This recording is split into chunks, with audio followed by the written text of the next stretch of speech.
At the Capitol, lawmakers are racing to reach a deal on funding for Israel and Ukraine by the end of the year. While some progress was made over the weekend, key Republican senators are still holding out for tightened security at the U.S. southern border.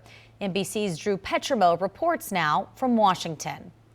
The White House wanted to pass this funding plan before the end of the year, but immigration is one of the thorniest issues on Capitol Hill, and finding a compromise isn't easy.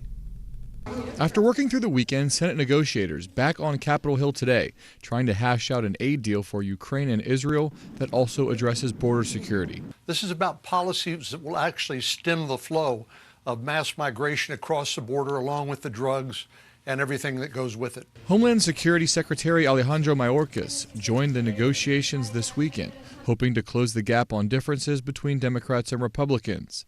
The Biden administration wants to provide $106 billion to help Ukraine in its struggle with Russia and Israel for its fight against Hamas in Gaza.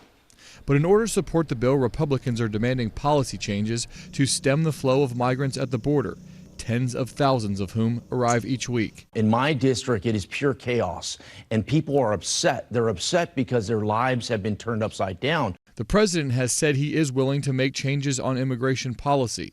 Among the changes being considered, raising the standard on who can claim asylum.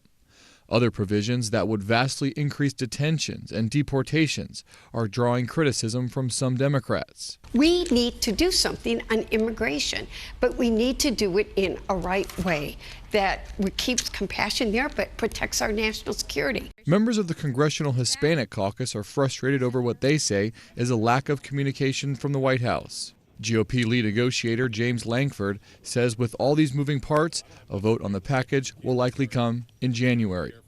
Not getting this funding package passed before the end of the year is especially worrisome for backers of Ukraine, who say the country is running out of money to defend itself from the Russian invasion.